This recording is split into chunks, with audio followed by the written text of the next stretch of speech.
This is Will Montgomery, former Washington Redskins center. Yo, what's good, folks? This is Trey Johnson, the headbanger, yo, and you're listening to Mess Hall with Rally Captain and Tailgate Ted. Word. What's going on, Rally? Happy Victory Monday, man. Week 18, Victory Monday. Who would have thunk it? That's right, I said thunk. Let's get it. Not me. Not me at all. I actually ended up, when I was driving to Maryland getting all my tailgate stuff done, I was listening to the Washington Football Talk podcast, and the guys there put bets in. And Mitch Tischler, for those that don't know, he's on NBC Sports Washington, and he does the podcast with JP and Pete. He put a parlay in on the Cowboys to cover and the over. Over was 41. Thinking, Mitch, smart dude, knows what he's talking about. I ended up putting $20 down on the Cowboys in that parlay, and I am happy as hell that I got that wrong and just lit that $20 on fire, man.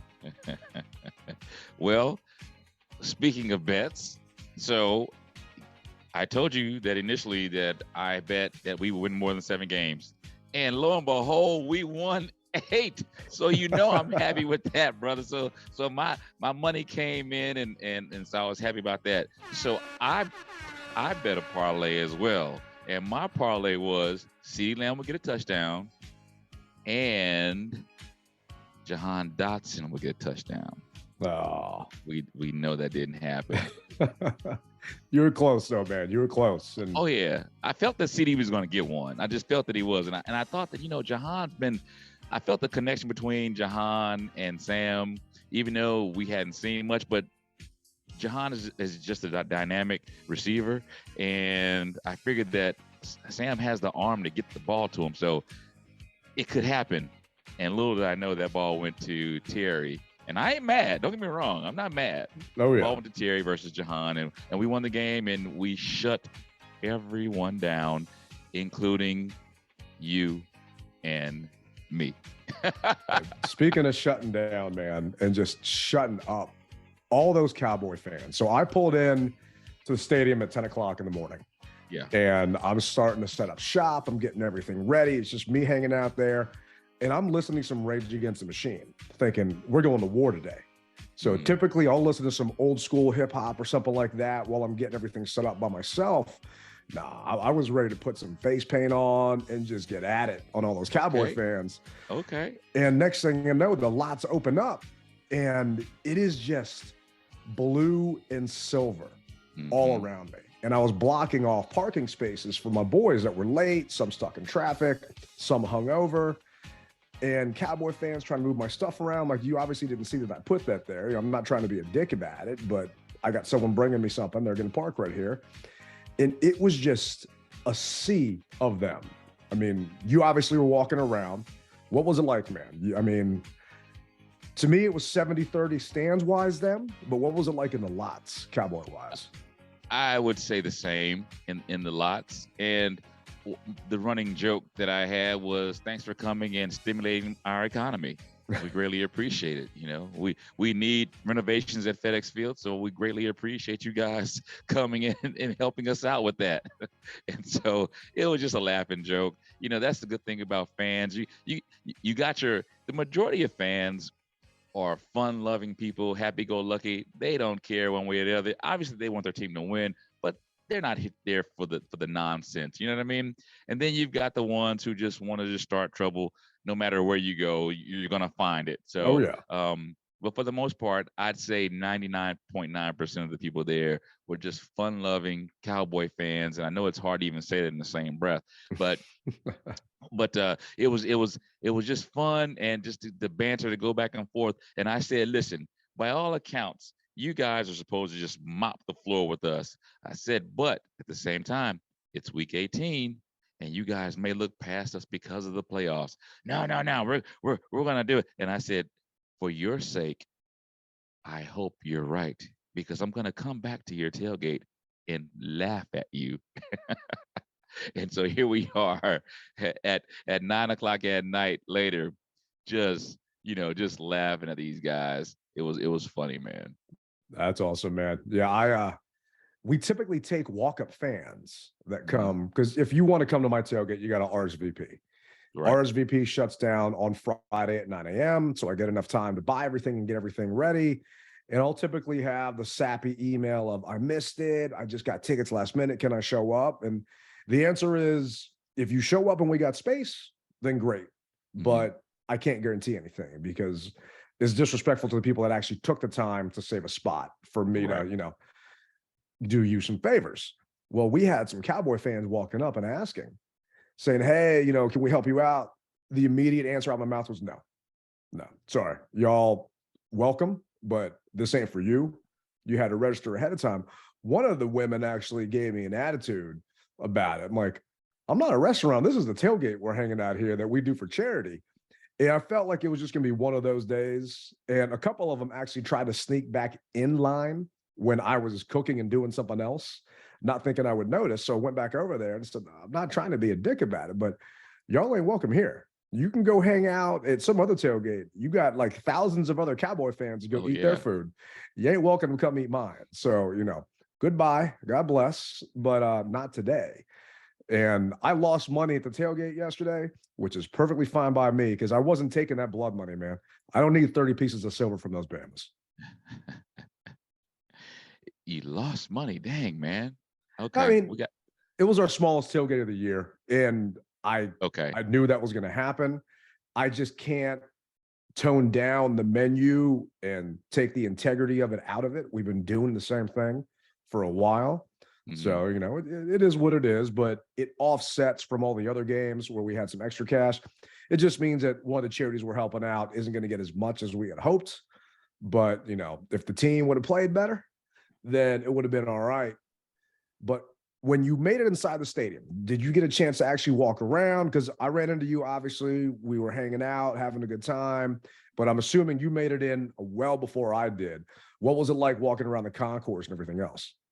Well, so I made my way. So once I left you, I made my way down toward I didn't go as far as the RV lots are concerned, because there are tailgates that I stopped. Okay. So now, see, I've never told you this before, but I make my way down. For everyone who wants to know the path of travel of the captain, I start in the red zone lot. And there's like just a zigzag memory pattern that I've been doing this for so many years, and to where people ask me to stop. So is a bunch of zigzagging, and it takes me down to roughly the RV lot. Okay. And I say hi to them, you know, we do a toast, whatever have you. Then I make my way back up toward, I don't even, you know, I've been doing it so long from memory. I don't even know the pole designations, but then instead of going to the left, back where your tailgate is, I go toward the right, toward the players lot. Okay. So I make my way around the entire stadium.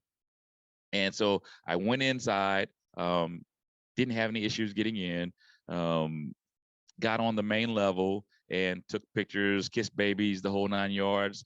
People, hey, you're that guy on TV. Yeah, you know, well, where's your W? You know, that was one of the biggest things. And so obviously they don't listen to the DMV Mess Hall, because I said that one game out of the season, I will honor the Redskins. And that's my way of doing it. I just happened to pick the last game of the season to do that. So nevertheless, had to give them a little understanding of what was going on, why I didn't have the W, but I had the Redskins on.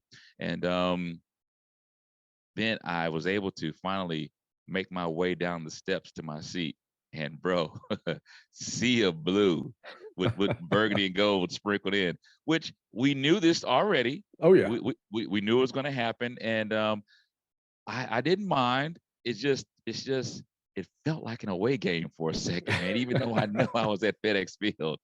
So, but I had a great group of people sitting around me who were Cowboys fans. And we went back and forth with the banter, and it was just nice, man. It really was. And icing on the cake is us winning the game, you know, and sending them back home to wherever they came from with a lonely heart. So I only had one Cowboy fan that I had an issue with, and I'm walking back down to my seats after hitting the head, because I can time it perfectly. We kick a punt, I can run. I go in through the exit door, not the entry door of the guy's bathroom.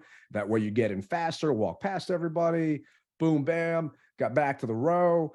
this guy is just playing on his phone. So I immediately go down the alley on the left and just walk past him. And he gives me an attitude and starts yelling and cursing at me for, it's like, where's the fire? What the hell's the problem? Type of thing. I'm like, am I stopping you from looking at your phone? And he was just chirping with me, going back and forth. And all the diehards that sit around me, they're season ticket holders. They're not going anywhere. They had my back. But this guy was pushing up on me and just go back and forth. I'm like, today's not the day. You don't want to do this today. Then the kid realized he was in the wrong section and had to go 2 sections over. He just wasn't paying attention. But for the most part, the Cowboy fans around me, other than one woman that was a Cowboy fan that yelled at me to shut up, because when there was maybe 5 minutes left in the game, the stands, everyone started singing that na na na na, hey, hey, hey. So I am standing on top of my seat, just waving goodbye to all the Cowboys fans, singing at the top of my lungs. Some of the Cowboy fans that were walking out, I actually escorted them up the actual stairs out of the section, saying goodbye, thanks for coming out, get the hell out of my stadium, type of thing. And, you know, you and I took a couple of shots, you know, I'd probably had a couple of beers. I was just having a good time. Yeah. And I had to rewatch the game today because I missed a decent amount of the game just because I was talking with everyone around, and just one of our listeners came down and he and I were hanging out on one of the touchdowns and just chatting back and forth. So it was more of a social thing for me yesterday than actually watching the game, because we're not going to be back there until August. So I wanted to kind of soak it all in. And in my section, I didn't have to deal with as much blue and silver, maybe just because it's season ticket holders that didn't sell. But I was surprised. I had a couple friends that I introduced you to from different teams that showed up, and I needed 2 extra tickets for the game. So I put a tweet out there on Saturday saying, I need 2 tickets. I'll buy them. I'm not asking for free tickets. Man, I had easily 60 Commanders fans that just weren't going to the game, that were trying to dump their tickets and sell me their tickets. Some of them trying to make a lot of money off me. I'm like, one guy hit me up and said, here's a ticket, $300 each. Like, this ticket's going for $1.25 on StubHub, bro. It's like, I appreciate that, but I mean, come on now. Yeah, and ain't happening. Come on. No, we ended up actually getting a bunch of tickets donated to Warrior Wishes. So there were a dozen vets that came out with their families. So I appreciated all those people. And one of the Commanders coaches, who I won't say their name, they reached out, ended up sending me 4 tickets. So I was able to get my friends in the game and hang out and have a good time. Nice. So it worked out. But man, it was crazy. Dan Snyder wasn't at the game. Right. No. Yeah. Jerry Jones was, and he was walking through the stands, signing autographs and taking pictures, man. Did you see that video? No. It's crazy. And for those wondering, it's Monday, January 9th at 4:24 that we're recording this. I'll put the video up on our YouTube. Yeah, please do. Here it is. You can see Jerry Jones walking down. He's got the security people. And I guess he's just walking onto the field, because that's where you actually get onto the field. And he's just taking pictures and signing autographs with different fans. And it's just, it's crazy that the co-owner of this franchise wasn't there for Sonny Jurgensen's jersey retirement, number retirement, and that Jerry Jones is walking around like he owns a damn place. I mean, to me, that was embarrassing to see after the fact. We won. It doesn't matter. But to have their fans take over our environment and have Jerry probably feel more at home here than he does at all the other stadiums in the NFL was just a little bit ridiculous to me.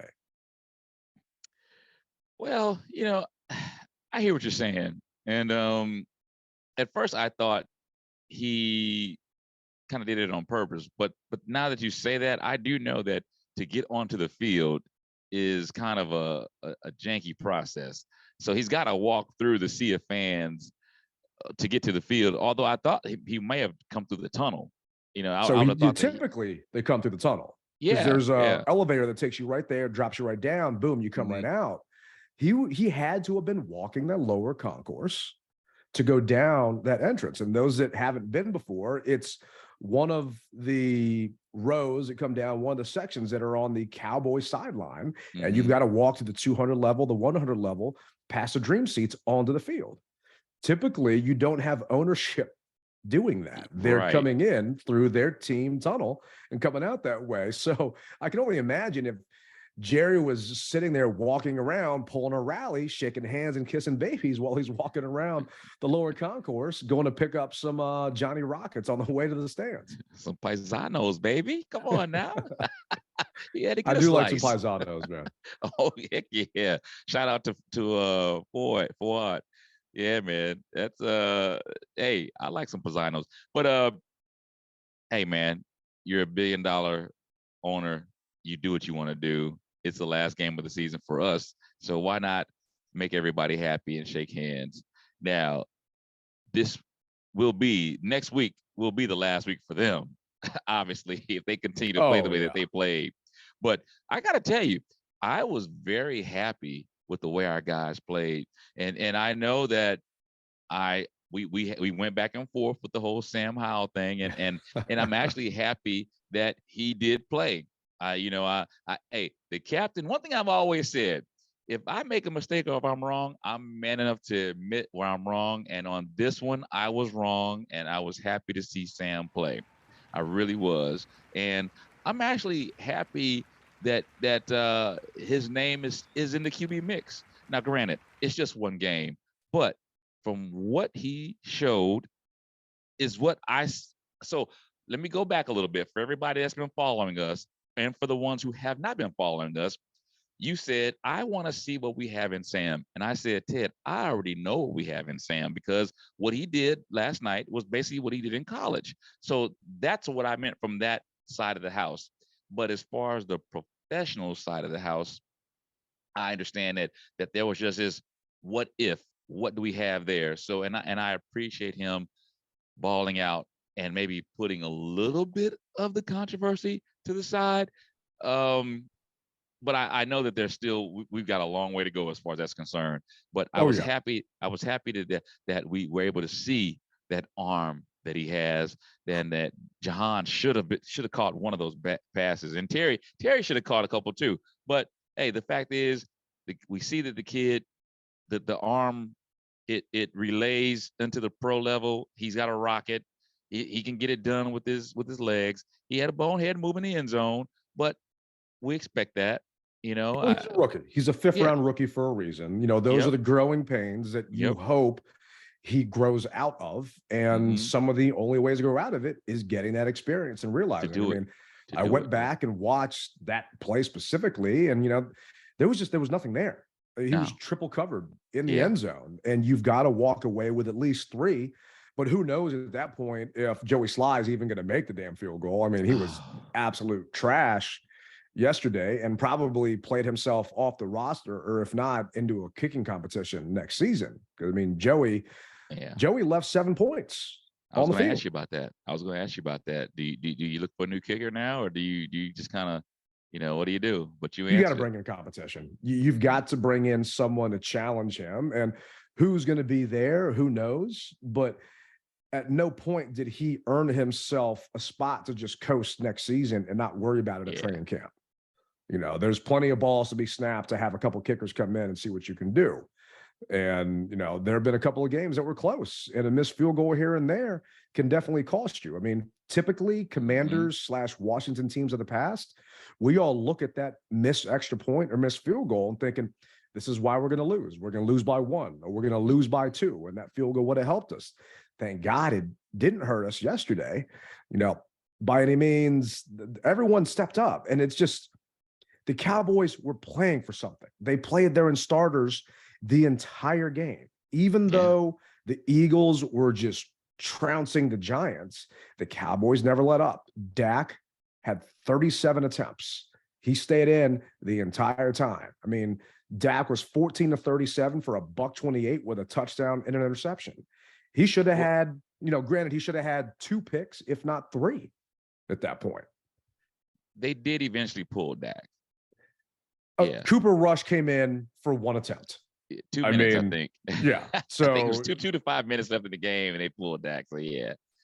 It's just, the thing is, we beat up on the Cowboys with their starters in and our backups in. Sam Howell was 11 of 19, for $169 with a touchdown, an interception, and 3 sacks, which is, he's not lighting the world on fire. But the thing is, and Commanders fans need to calm down, because right now they're all yelling and screaming, Sam Howell's QB #1 next season.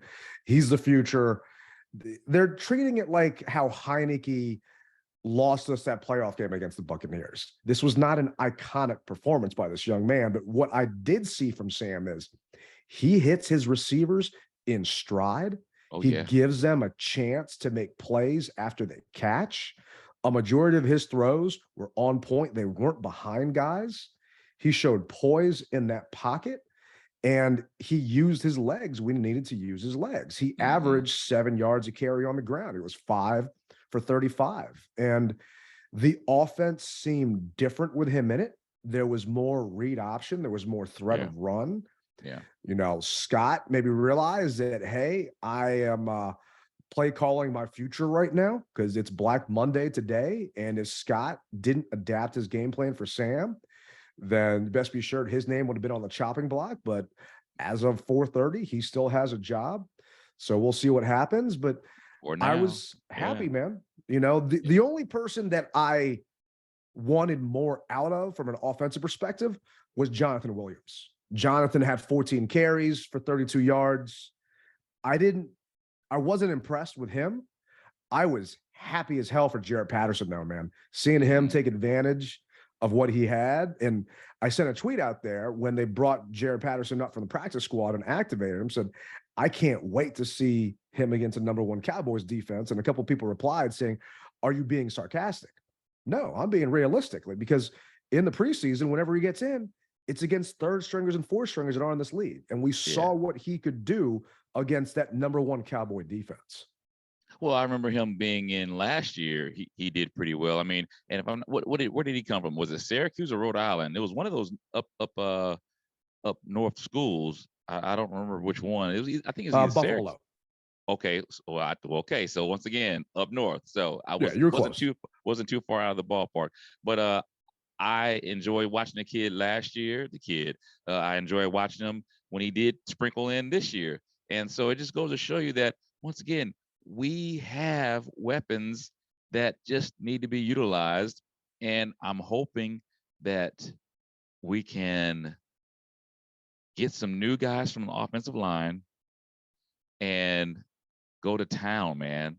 I know it's not going to be easy, but I know that there are linemen that are out on the market that are better than what we had. And one thing that I also noticed is I always talk about that quarterback internal clock.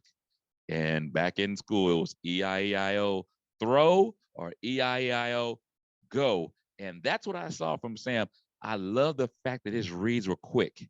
I love that. He didn't hesitate. You know, it wasn't like, okay, if it wasn't there, he took off and did what he had to do, or that ball was out, man.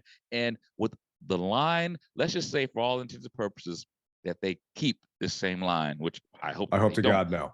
Yeah, but I'm just saying, if they did, he has the mindset of getting the ball out to where it less impact on him as well as getting hurt, man. Because the ball was out. And let's face it, Dallas had their starters rushing. And that Parsons ball came was in out, there. man. I mean, they had, a couple of times.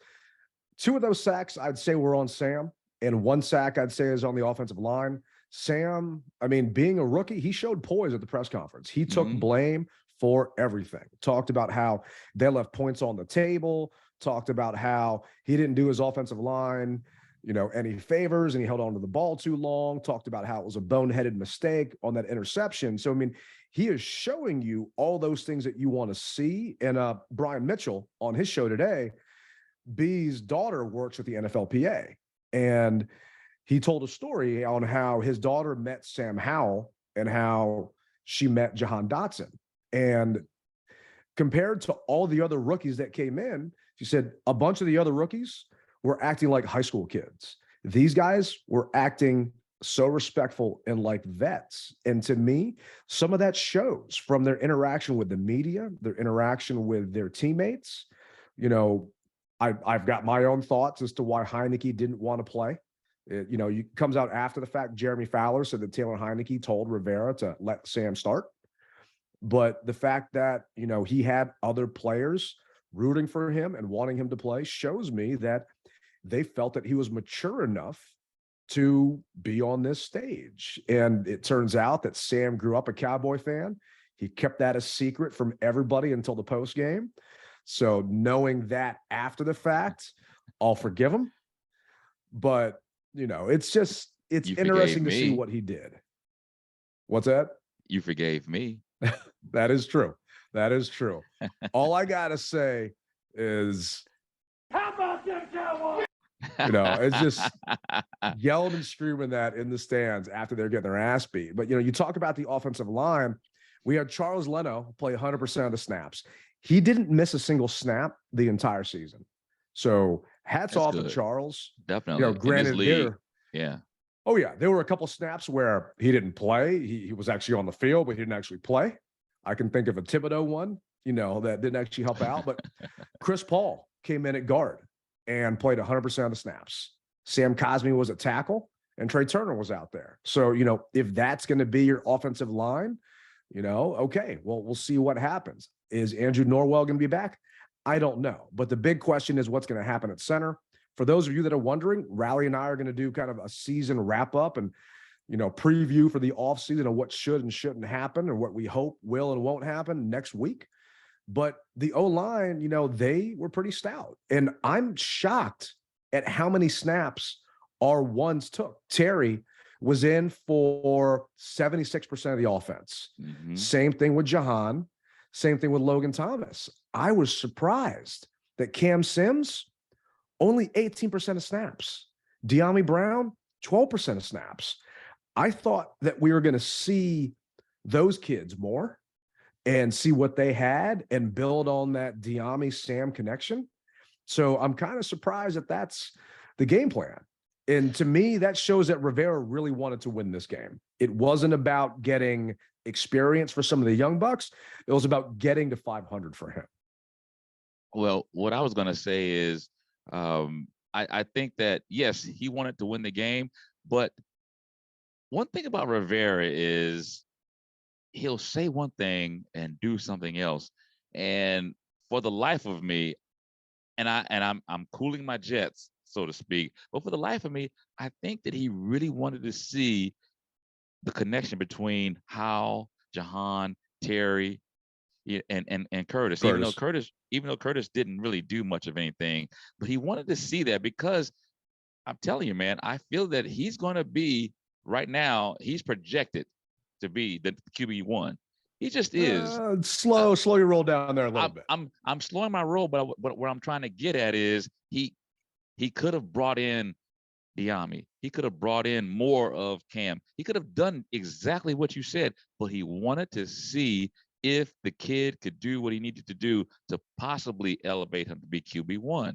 I'm not saying that he is, but there's only one reason why you keep those guys in like that, and it's to see what, as you, Ted, you of all people told me all last week, you gotta see what the kid is gonna do. Oh, yeah. And I said, no. So now we understand, I think, and this is just Rally, I think that we're putting ourselves in a position to keep him, to see if he could be, not that he is, to see if he could be. Because now, what does that do as far as the salary cap is concerned? What does that do as far as draft picks are concerned? So that we can get more. If we've got something here, we don't need to spend more to get more. So, agreed. Yeah. So that's all I'm saying. I think that's the reason why he kept them in. Like you said, we thought that we were going to see more of the younger guys. I need to see what we truly have to be able to make my mind up to even go in the direction that I think that we need to go into it. And that's my thought from Rivera. This is actually what Rivera said about QB1 next year. Okay. Obviously, it's incredibly premature to discuss his future, and you said the other day you're going to watch this game and see. But that said, do you think he showed you enough to be either in the first QB1 or QB2 possibly next year? Well, I'll definitely say he'll be QB. I won't give you a number yet because we'll get through the evaluation process this week. Once we get through this week, and we'll just talk about some of the stuff later on. But for the most part, this will be an evaluation. We'll get a chance to watch the game, break it down, talk about it going forward, and then talk about some of the things that that we need to most certainly focus in on going into the off season. So I was on Fox 5 this morning, and Okay. those that missed it, it'll be on my Instagram later on today. I still got to edit up the video, but they were asking me, what should we do at quarterback next year? And my answer back to the anchors was, we should draft a quarterback. There are no good quarterbacks that I want to trade for. One of the anchors mentioned Derek Carr. We talked about it on one of our past shows.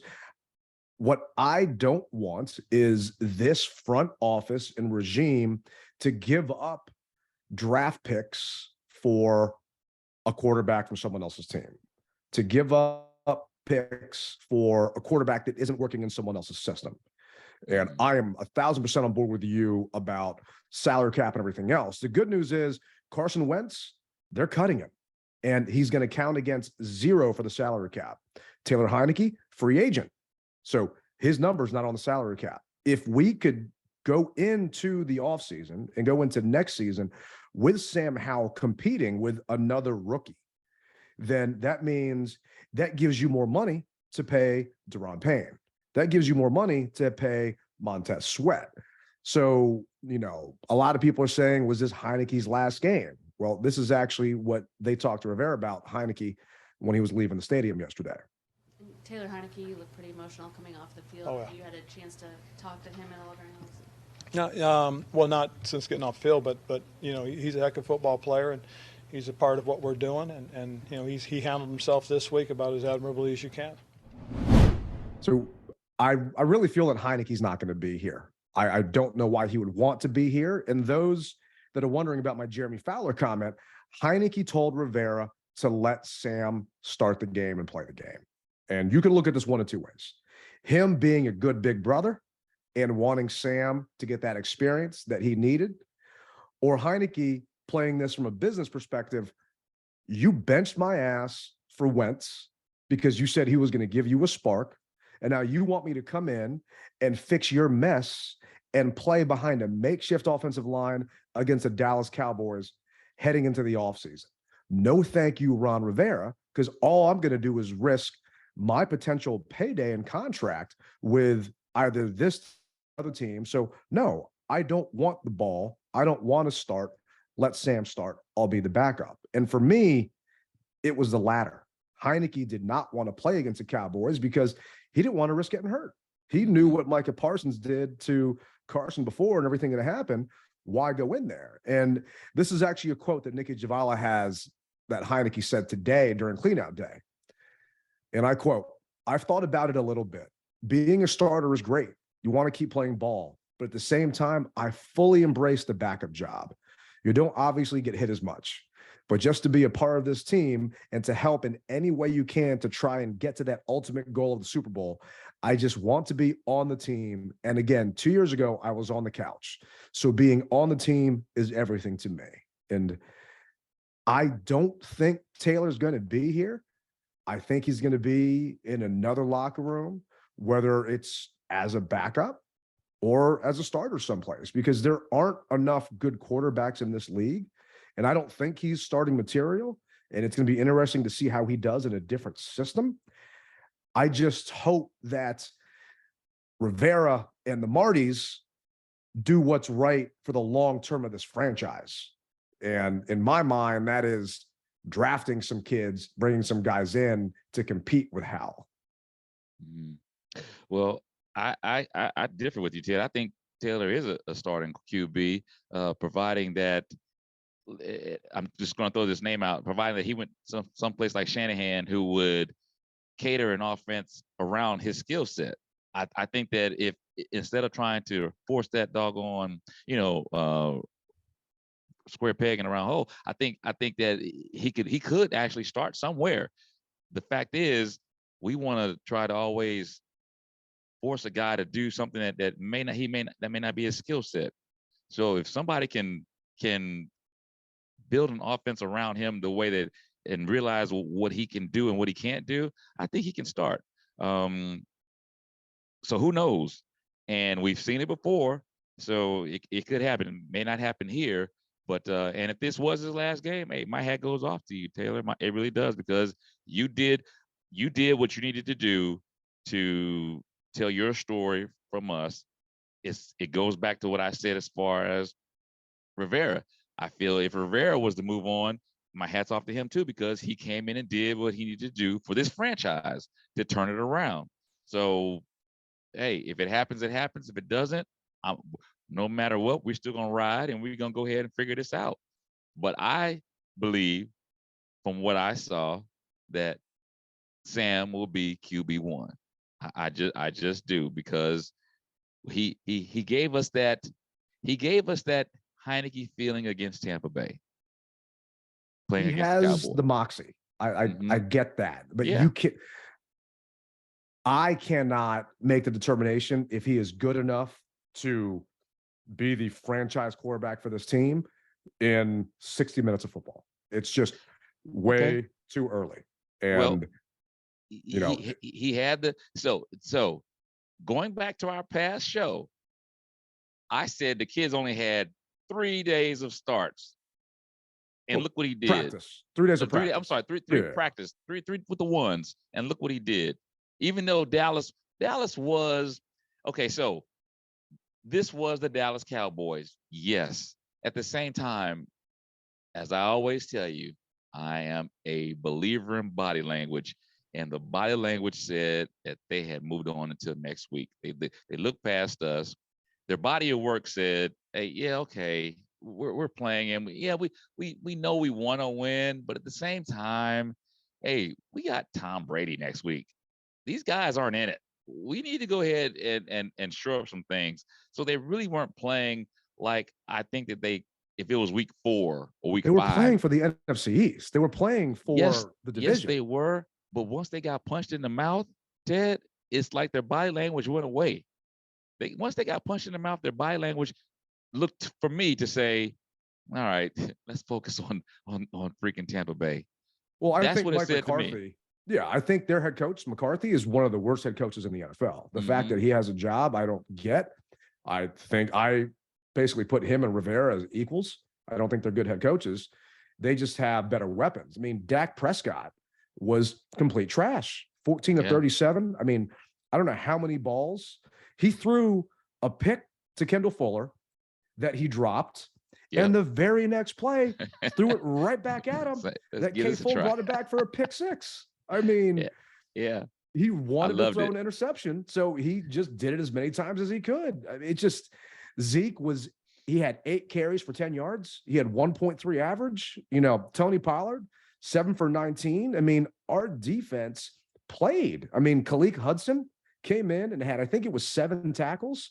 Mm-hmm. Danny Johnson had 7 pass defenses. Khaleke had 7 tackles. I mean, the guys were balling out. And it's just frustrating because you keep hearing this game meant nothing. No, I'm sorry. If you're in this area, you're from here, you're a fan, this game meant everything.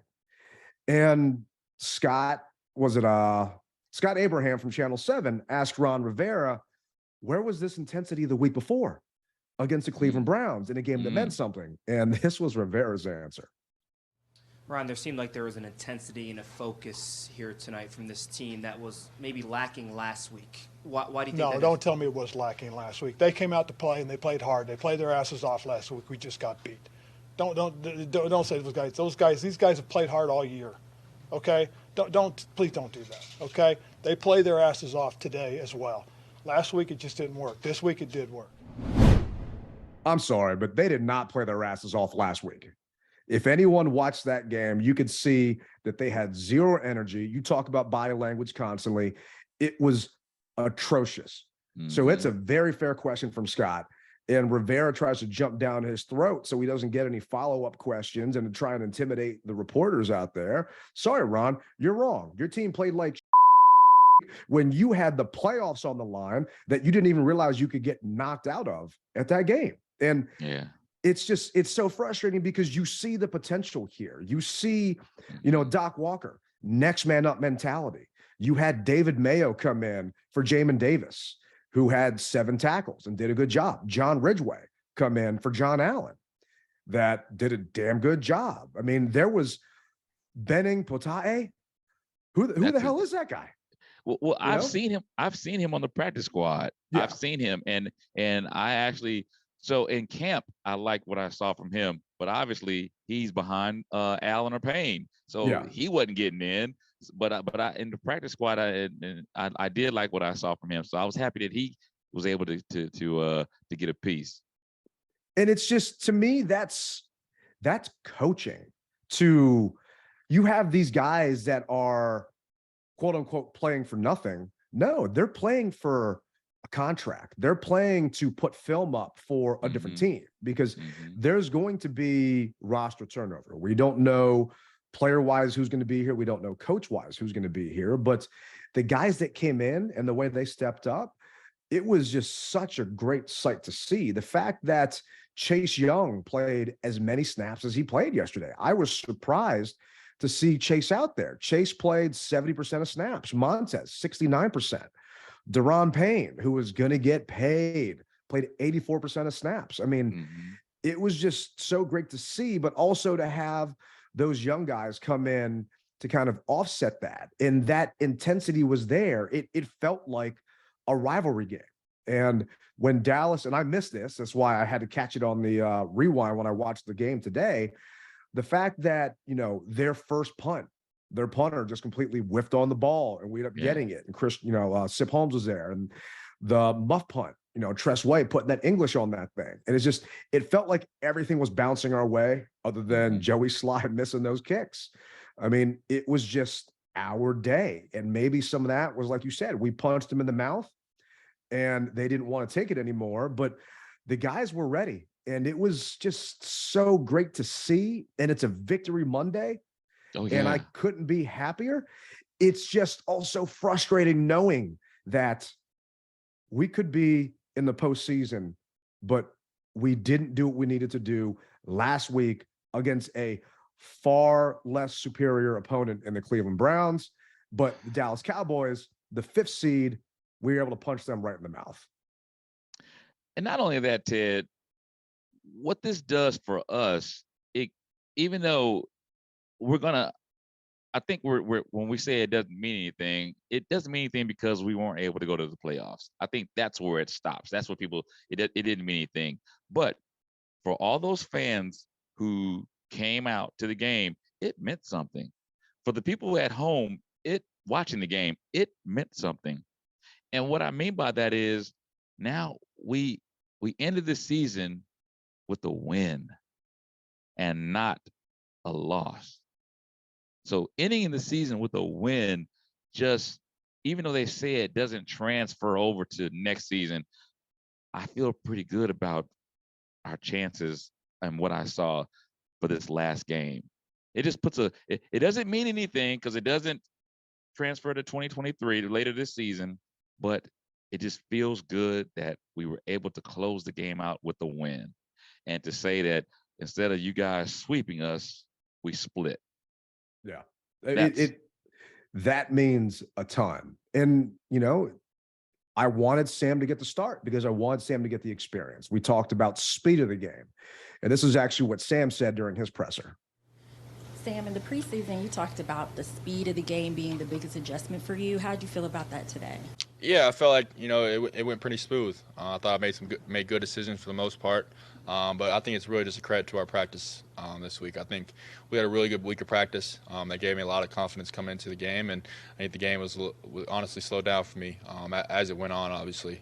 But really, it's just a credit to really our defense. They gave us good field position all night. Special teams made some plays, and our O-line played their tails off. They were moving the guys in the running game, and in the pass game, they did a good job. I think we had a couple sacks that, a couple of those were on me. So really, it's just my teammates being around me and making plays all night.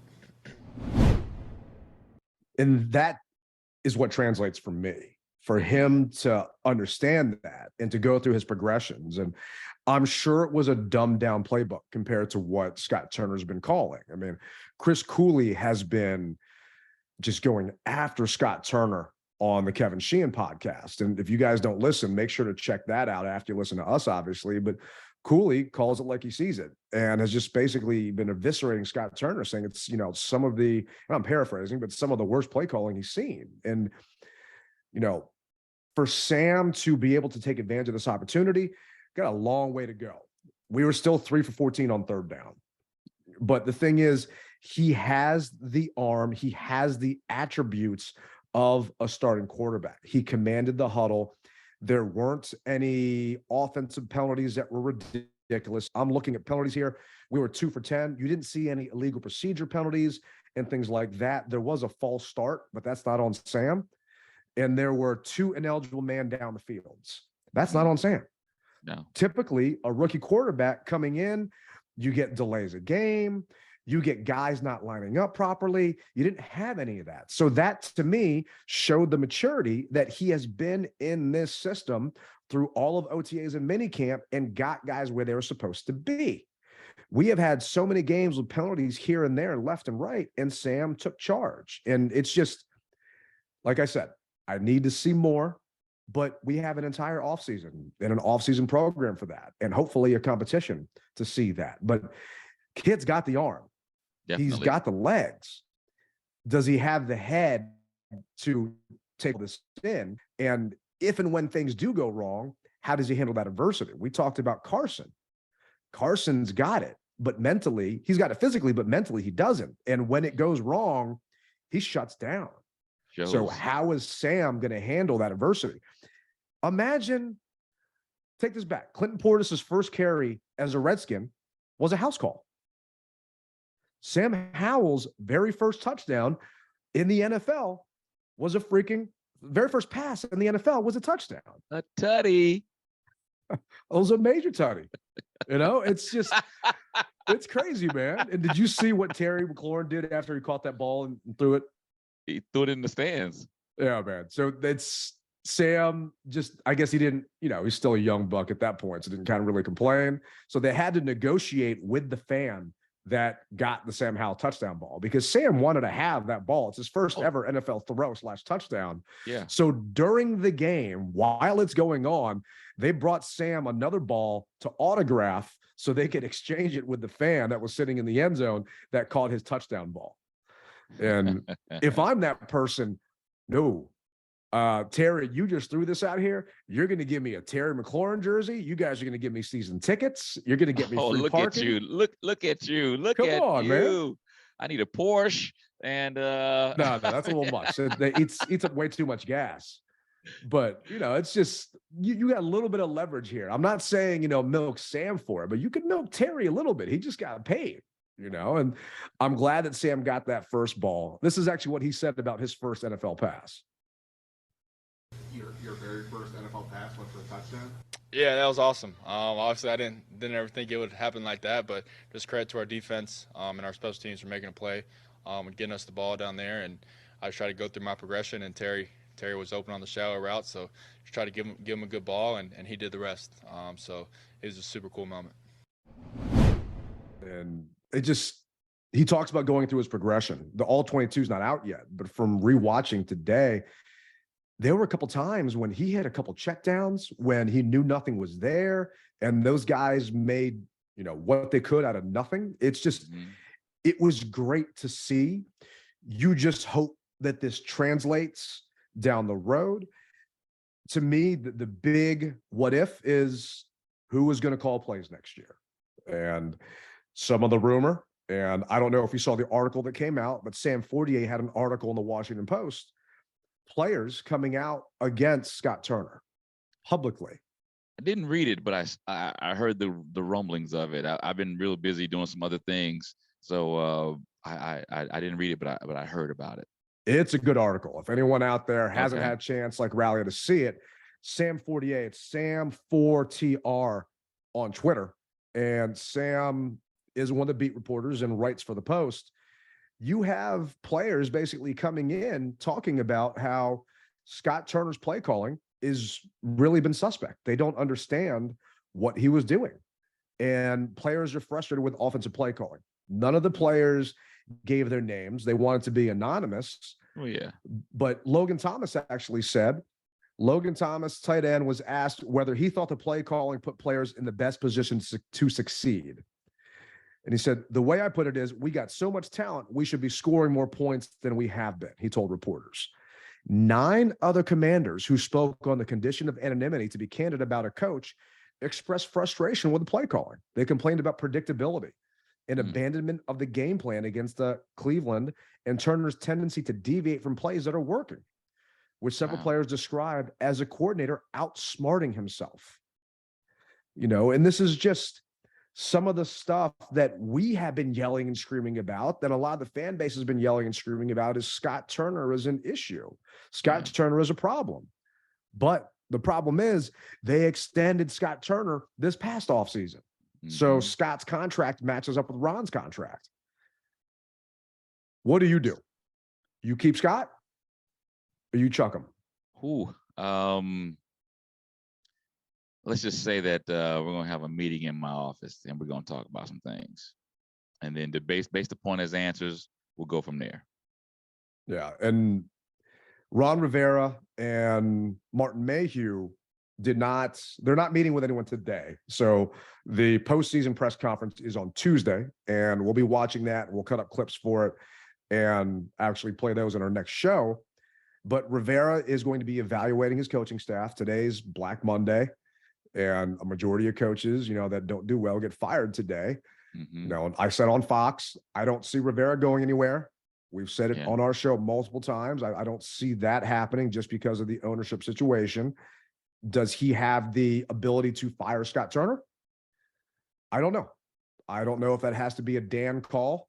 And his yacht tracker had an update on Dan's yacht the other day. I got to see where that thing is right now. I want to say it was like off the coast of Spain. So Dan's not around. Obviously, he wasn't at the game. Tanya was there, but Dan wasn't. It was just kind of interesting. But to me, if you do let Scott Turner go, then I give Ken Zampese, the quarterback coach, a next shot at calling plays. I think he's earned it. I think he's got the pedigree. I think he can do it.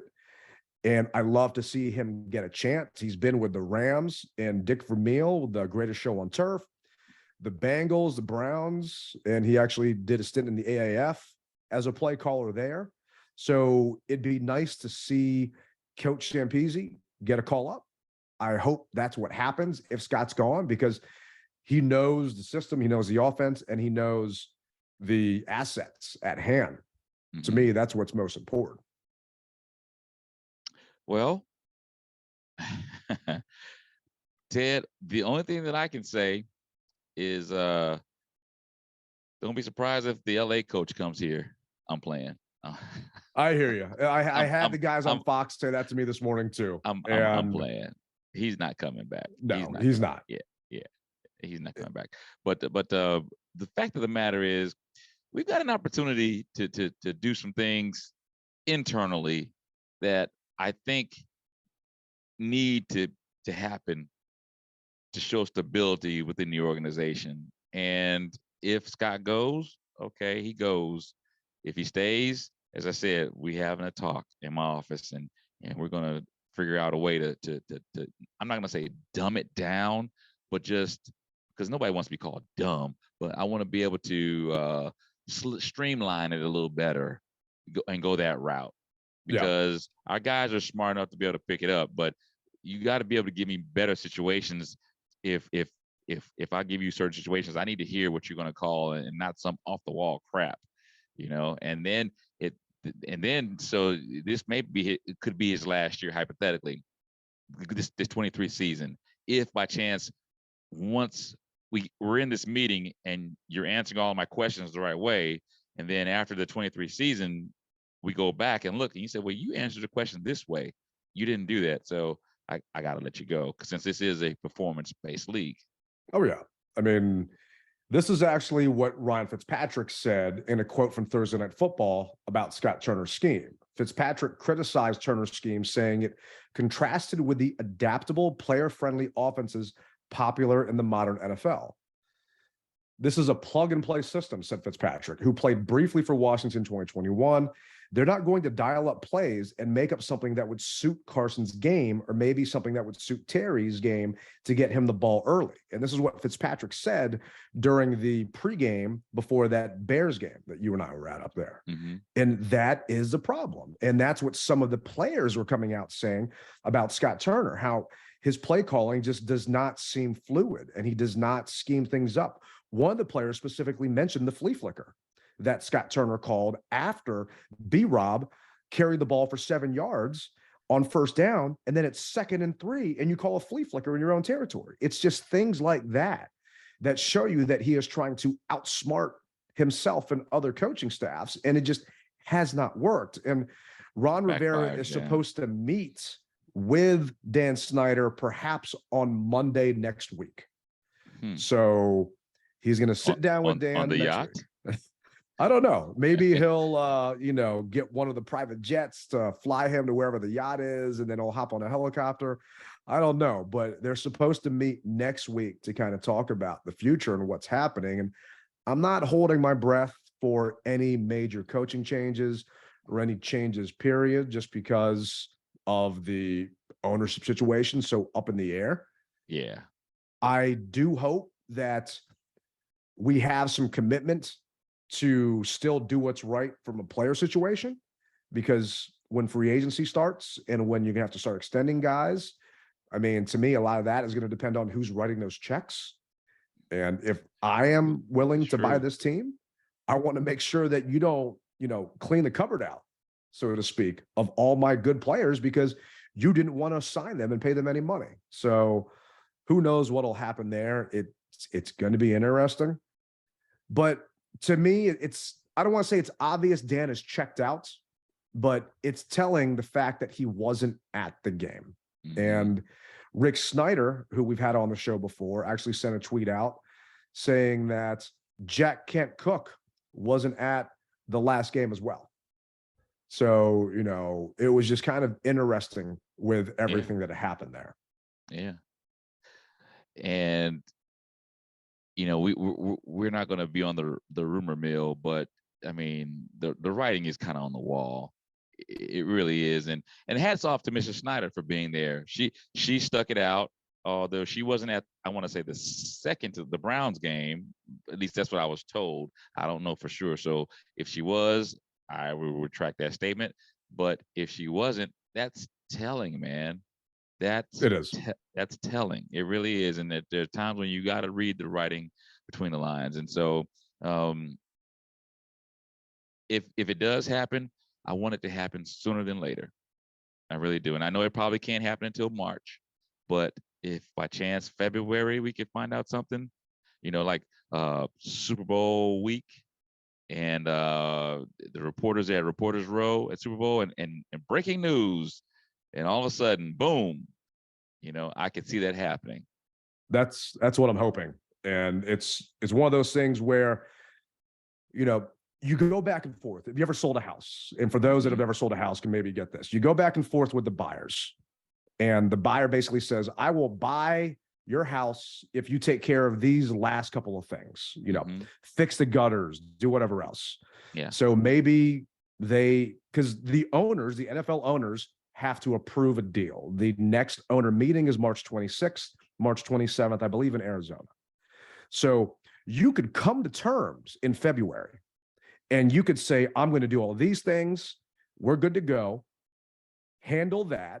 And then the paperwork officially gets signed at the end of March. So some of those terms, some of those things could be offer a contract extension to Deron Payne. Do this, do that to put the team in the best situation to win next season.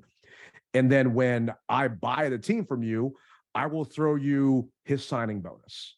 I'm not sure if legally that's what can happen or what's going on, but we're talking pennies for billionaires at this point.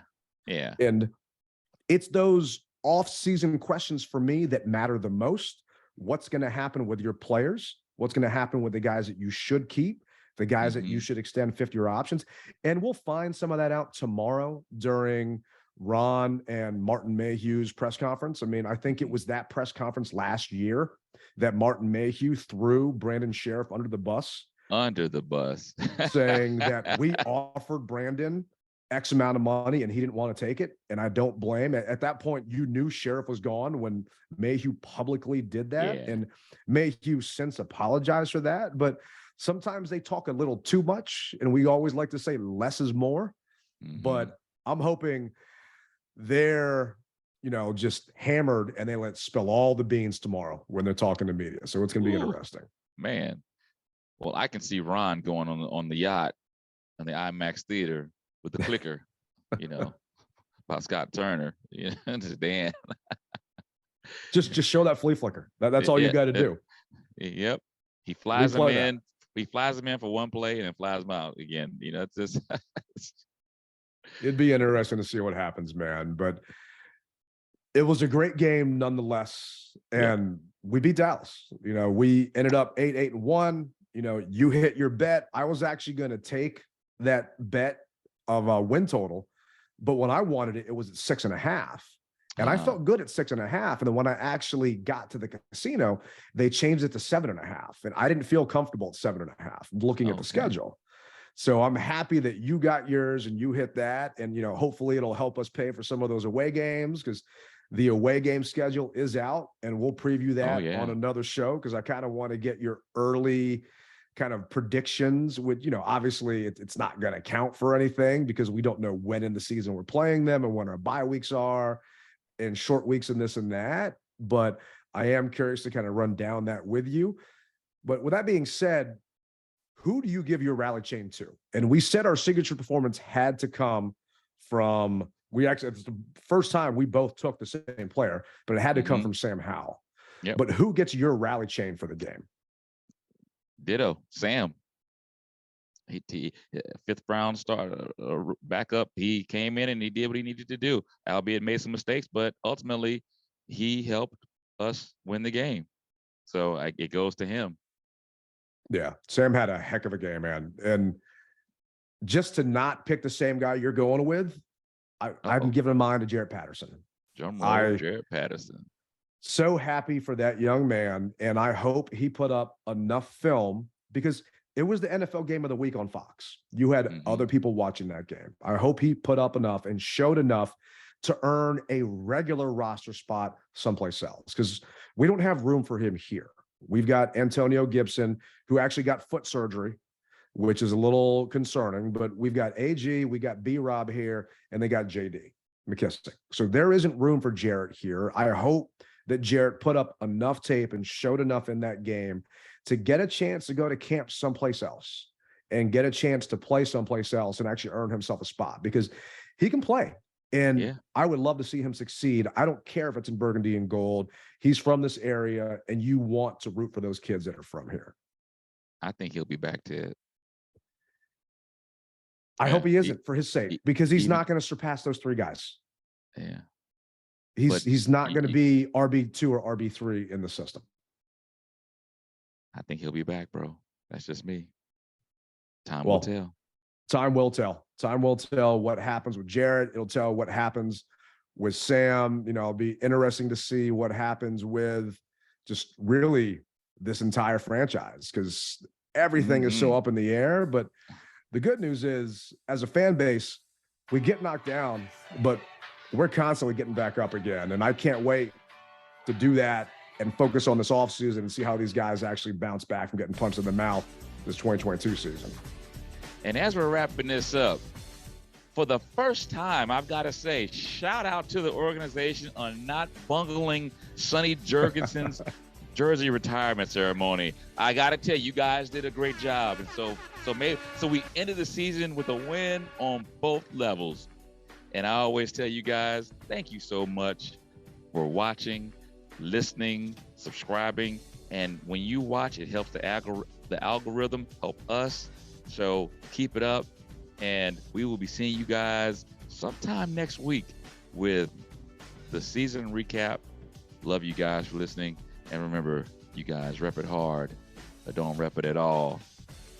Rally Captain, Tailgate Ted, ending the 2023 season for the last time. We're out.